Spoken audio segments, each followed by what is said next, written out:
Welcome back, everybody. I'm really excited about today's deep dive. It's something I think we all struggle with, so it's about how to support others without burning ourselves out. Yeah. And we've got some interesting sources here. Oh, yeah. Articles by psychologists, Yeah. personal reflections, even some tips from organizations that are focused on well-being, trying to help us navigate this tricky area. It really is this balancing act, Mm. supporting others and also making sure we're taking care of ourselves. It's a challenge we all face. Yeah. It really is. And, we want to be there, right? Like, we want to be there for the people that we love, for our Yeah. colleagues, for our community.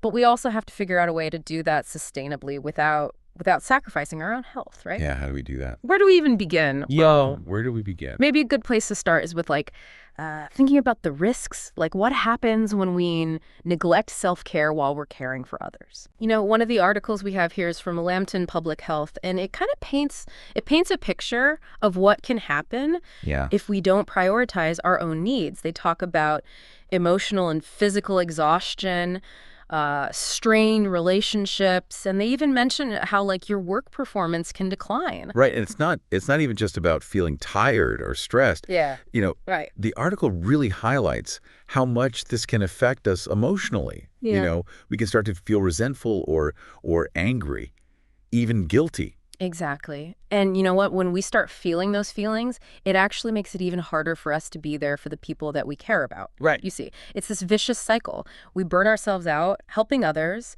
and then we end up feeling even worse Yeah. and less capable of actually providing support. We got to break that cycle We do. somehow. Yeah. And I feel like self-awareness. Yeah. That's a big piece of the puzzle. Right, sure. Dr. Joelle Jobin, who's a psychologist, wrote one of the articles we're looking at. And she really emphasizes knowing thyself. What do you think she means by that? I think she's really getting at how important it is to really understand our own limits, Yeah. to recognize what our needs are, and then actually make it a priority to take care of ourselves in a way that really truly replenishes our energy, being honest with ourselves about what we can handle. Yeah, yeah, that makes sense. And it ties into this really interesting concept I came across in an NPR article about cognitive reappraisal. Mhm. And this is kind of about shifting our perspective on someone's suffering so we don't get totally swept away by it. Oh, that's interesting. How does that work? In practice, what does that look like? Well, instead of just focusing on the other person's experience and kind of getting sucked into their emotional state, Mm. we can ask ourselves, what might this person be feeling? Mm. And so it allows us to acknowledge their pain without over-identifying with it, Oh. which can help us prevent, triggering our own stress response. Oh, that's a helpful distinction. Yeah. It actually reminds me of something that Dr. Jobin cautions against, and that's this idea of trying to fix it for others. Yeah. Which is so easy to fall into, right? Right. When we care about someone. Of course. But it can actually end up creating more dependency and hinder their ability to develop their own ways of coping.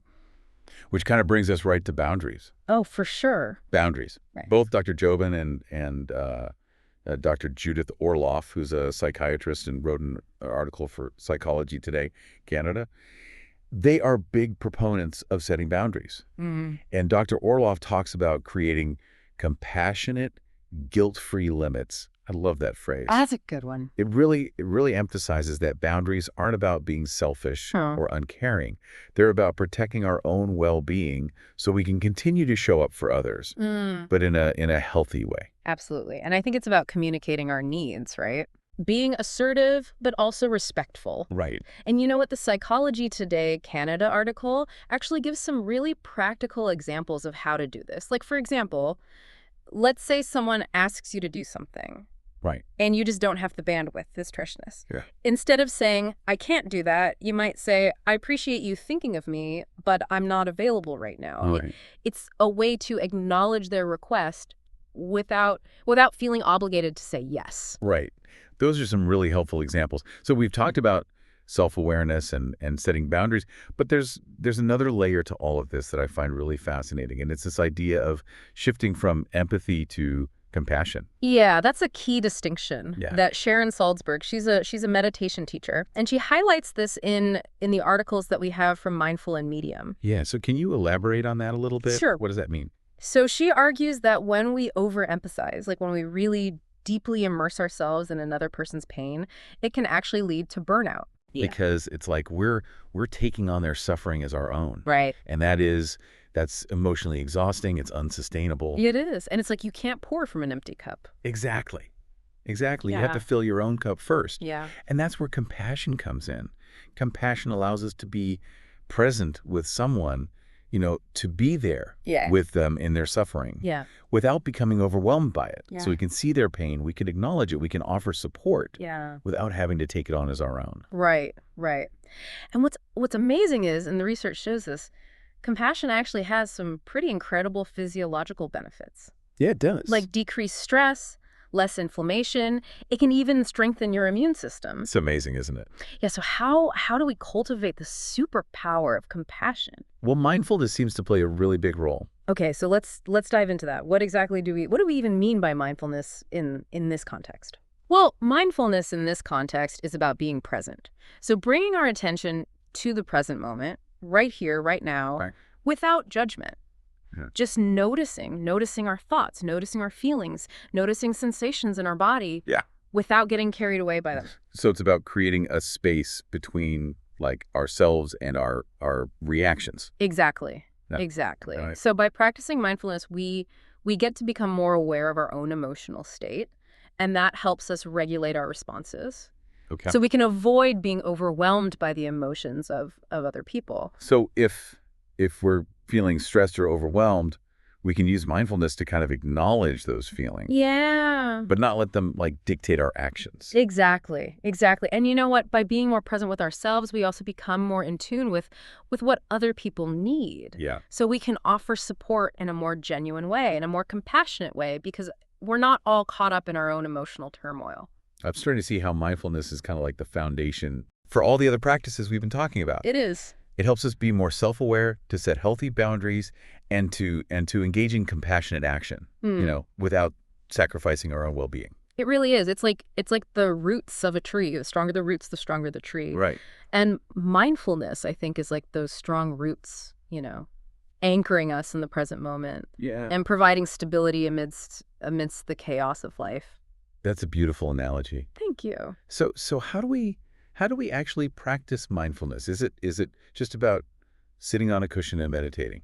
Well, meditation is a great tool for sure, but it's not the only way we can bring mindfulness into our everyday life in really small, simple ways. Like what? Give us some examples. Well, we can start by just paying attention to our breath. Okay. Just notice as you breathe the rise and fall of your chest. Yeah. We can tune into our body, notice any sensations, warmth, coolness, pressure, tingling. Yeah. We can practice mindfulness while we're doing like everyday things, Okay. like washing the dishes or walking the dog.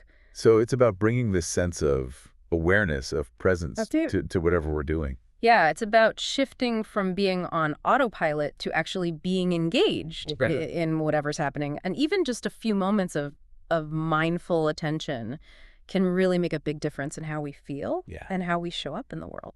I'm really liking this idea of integrating mindfulness into everyday life. It seems so much more accessible and sustainable than trying to carve out like huge chunks of time for formal meditation. Absolutely. It's about making it a habit, a way of being, rather than just another thing to check off your to-do list. I think that's a great takeaway. Yeah. We can cultivate mindfulness in small ways. Absolutely. Manageable ways throughout the day. It doesn't have to be this big, daunting thing. Yeah, and the more we practice it, the more natural it becomes. So we've talked about self-awareness, setting boundaries, shifting from empathy to compassion, and cultivating mindfulness. But how do we actually translate all of this into practical strategies, like for supporting others without burning ourselves out? That's the million-dollar question, right? It is. But thankfully, our sources, they actually offer some really concrete advice. Okay, good. What are some of the key takeaways that stand out to you? Well, one of the things that I see coming up again and again is this idea of the power of small acts of kindness. Yeah. Both the Well Plus Good and the NPR articles really emphasize this idea that we don't have to make these big grand gestures to make a difference. Right. Sometimes Sometimes the most meaningful ways that we support people are the simplest things. Like what? Give me some examples. Well, like sending a card, Okay. offering a listening ear, Yeah. running a quick errand for somebody who's overwhelmed. You know, these small things, these small gestures can really show that you care Yeah. without requiring a huge commitment of your time and energy.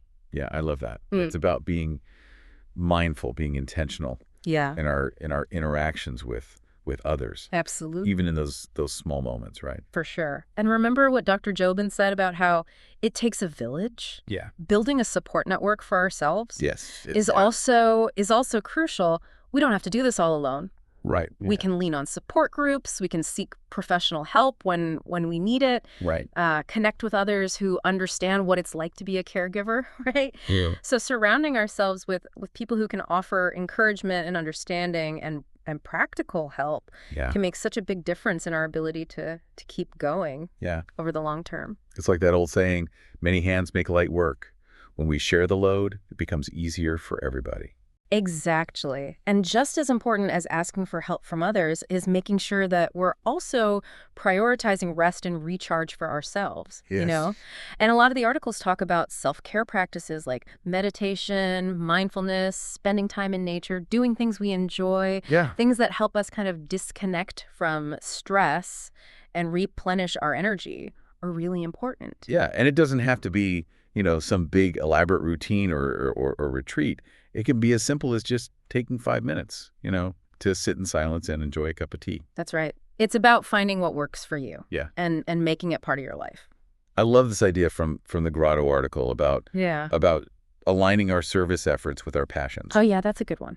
Like when we're genuinely excited about something, it doesn't feel like a chore. No, it doesn't. It feels like a joy. It does. It really does. It's about finding that place where what we want to do to help others and something that lights us up, something that brings us joy. They come together.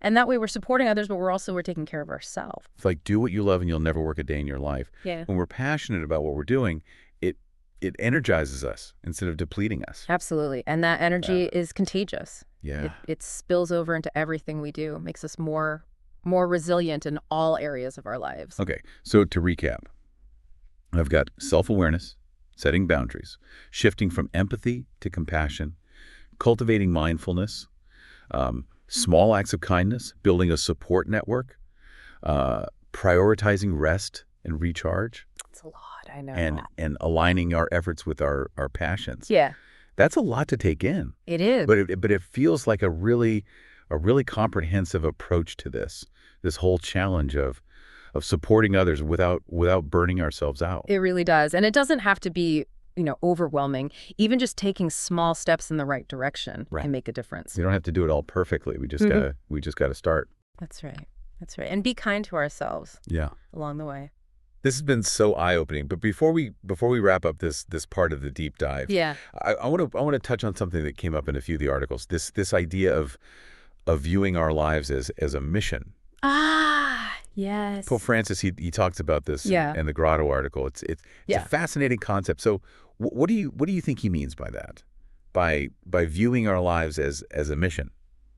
I think he's encouraging us to approach life with a sense of purpose, Yeah. like a desire to really make a positive impact on the world, recognizing that we all have something valuable to offer, Okay. and that our actions, even the small ones, they can make a difference. So it's not about becoming like a missionary in the traditional sense. Right. It's more about like embracing a mindset of service and contribution Yes. in our everyday lives. In our everyday lives, yeah. Yeah. So it's about finding meaning and purpose in the ways that we interact with others. Yeah. Whether we're caring for family, whether we're volunteering in the community, or even just helping out a stranger. I love that. It really reframes the way we think about our daily lives. It's not just about going through the motions. No. It's about living with intention Yeah. and making a conscious effort to bring more good into the world. Yeah, and it's not about being perfect or having all the answers. Right. It's about the journey, embracing the challenges, Yeah. the imperfections, and just striving to make a positive difference in whatever way we can. So how do we put this idea of living as a mission into practice? Is it about setting these like grandiose goals and trying to achieve like heroic things? Not necessarily. Remember what we were talking about? Like those small acts of kindness, Yeah. those everyday moments where we connect with others and offer service. That's part of it. Right? That's what it means to live a mission-driven life. So it's about finding the extraordinary in the ordinary. Yeah, It's exactly. about recognizing that our lives are just full of opportunities Yeah, to make a they difference, are. even in the smallest ways. Absolutely. And it's also about acknowledging that our capacity to serve is going to change over time. Right. There are going to be times when we have more to give and times when we need to focus on ourselves. That's a really good point. It reminds us that self-care is not selfish. No, it's not. It's essential. It's essential. We can't pour from an empty cup. We can't pour from an empty cup. Yeah. Exactly. Yeah. And when we take care of ourselves, Right. we actually empower ourselves to show up more fully for others. We do. This has been such a rich and thought-provoking conversation. Yeah. We've covered so much ground, from the dangers of burnout to the power of self-compassion, from the importance of boundaries to the transformative potential of mindfulness. And I feel like we've only just scratched the surface. There's always, always more to explore. And remember, it's not about doing it perfectly. Right. It's about finding what works for you, taking small steps, and just being kind to yourself as you go. That's such a great reminder. Yeah. Before we move on to the next part of our deep dive, Okay. I want to leave you with a question to ponder. What does it mean to you Yeah. to live as a mission? What are some small but meaningful ways that you can bring more purpose and service into your everyday life? It's a good question. It is a good question. Yeah, that really is a powerful question. And it makes me think about something else that came up in these articles. Okay. This focus on community and connection as a way to prevent burnout, but also as a way to refill our energy, to kind of recharge. It's funny you should mention that, because I was just thinking about that, saying, you can't pour from an empty cup. Right. We really do need to find ways to refill our own cup so we can keep giving to others. And I feel like connecting with others, whether it's through support groups or friendships or even just casual interactions, Yeah. can be a really powerful way to do that. I think so too. But I also think the type of connection matters. Just being around people isn't enough. It's about feeling seen and heard Right. and understood. And that's where those really deep connections with people who get us, Yeah. who can empathize with our struggles, that's where those become so valuable. That reminds me of what Sharon Salzberg said about the difference between empathy and compassion. Yeah. Do you think it's possible that by surrounding ourselves with people who practice compassion rather than just empathy could help create like a more supportive Yeah. and energizing Yeah. environment? That's a really interesting thought. Compassion, the way Salzberg describes it, is about holding space for someone's pain Yeah. without getting swept away by it. So imagine being around people who can offer that kind of support, Right. that grounded, non-judgmental support. It would create such a sense of safety, It would allow us to really feel our emotions Yeah. without being afraid of judgment Right. or feeling overwhelmed. It would be like having a soft place to land when things get tough. Exactly. And speaking of creating space, another thing that really stood out to me in these articles was how important it is to take breaks. Breaks from our caregiving roles, breaks from all the stimulation of modern life, Yeah.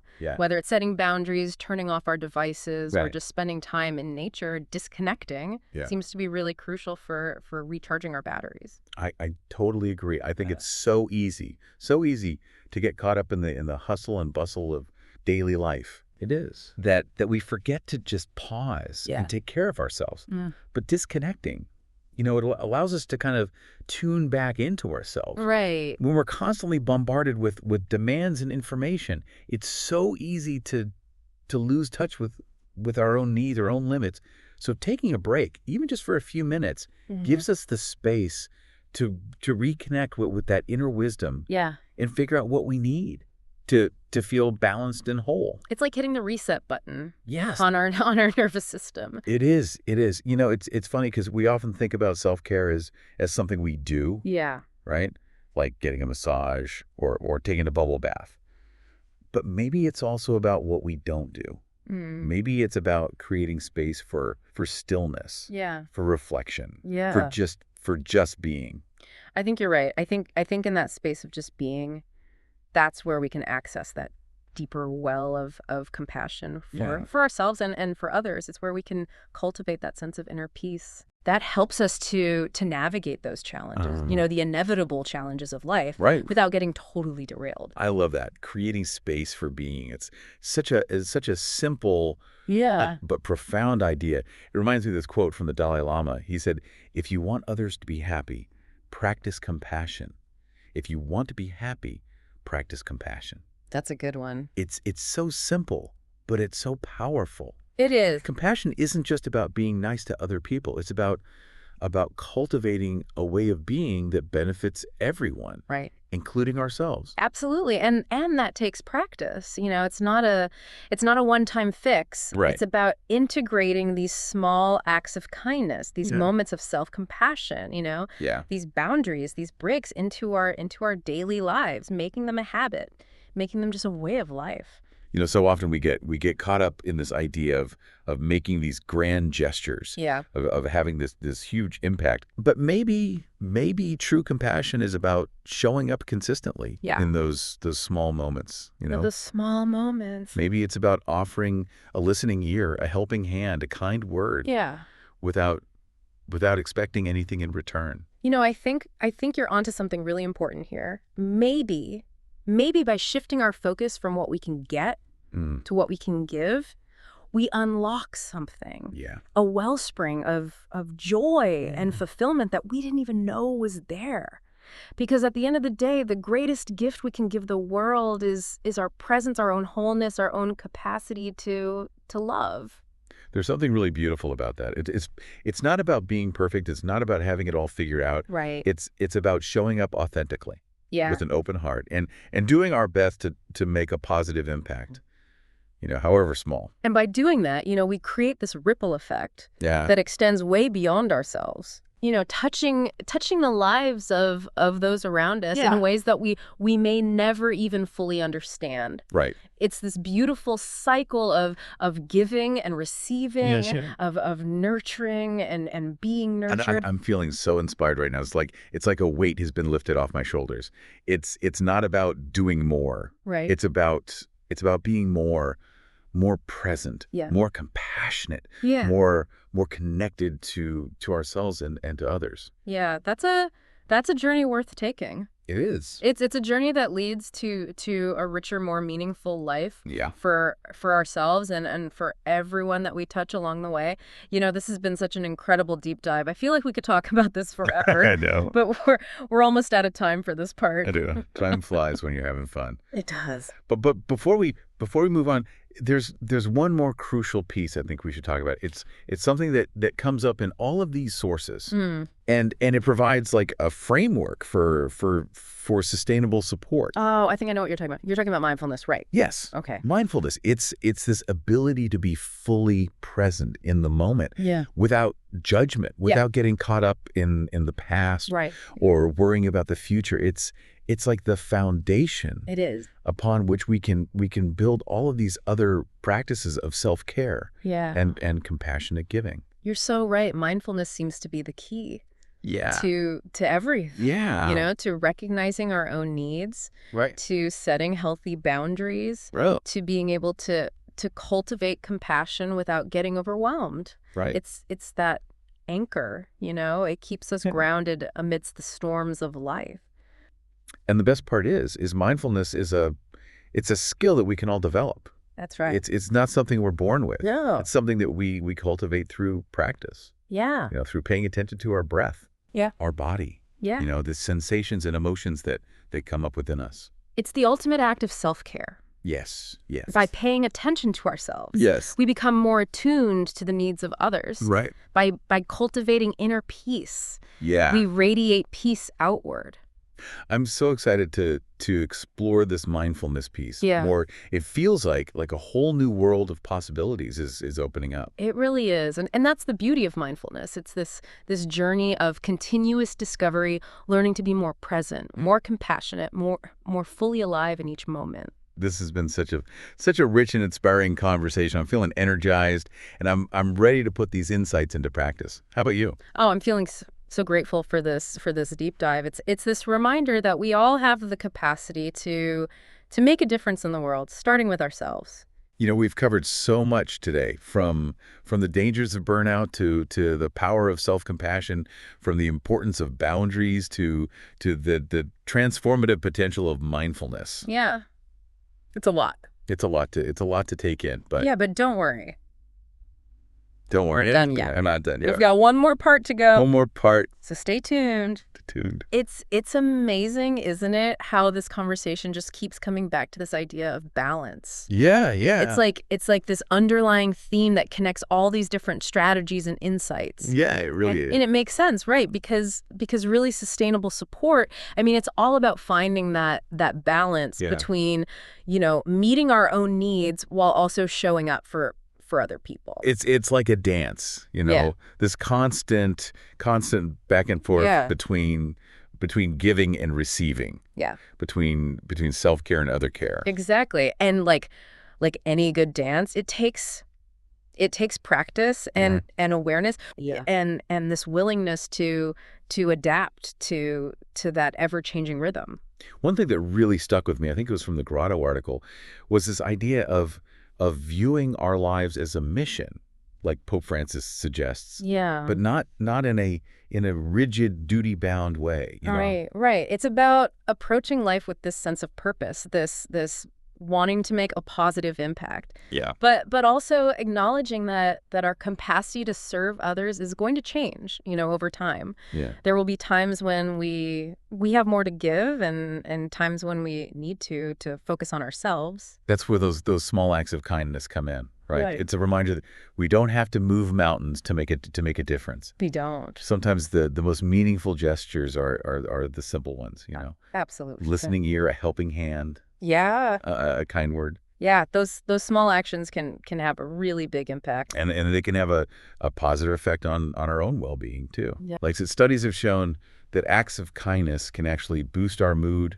reduce stress, and even improve our physical health. It's amazing. It's like this beautiful feedback loop, By giving to others, we're also giving to ourselves. I also really appreciate this emphasis on aligning our service efforts with our passions. Yeah, You know, that's for sure. When we're genuinely excited about something, it doesn't feel like work. No, it doesn't. It feels like joy. Yeah, it Have you experienced that? absolutely. And that joy, it's contagious. It is. It spills over into everything we do, It makes us more effective and more energized in every area of our lives. This deep dive has given me so much to think about. It's a reminder that taking care of ourselves isn't selfish. No, it's not. It's essential. It's the foundation that we can build on Yeah. to have a more sustainable and fulfilling life, both for ourselves and for the people we care about. And it's a journey, not a destination, right? Right. It's about Sure. continuous learning and growth and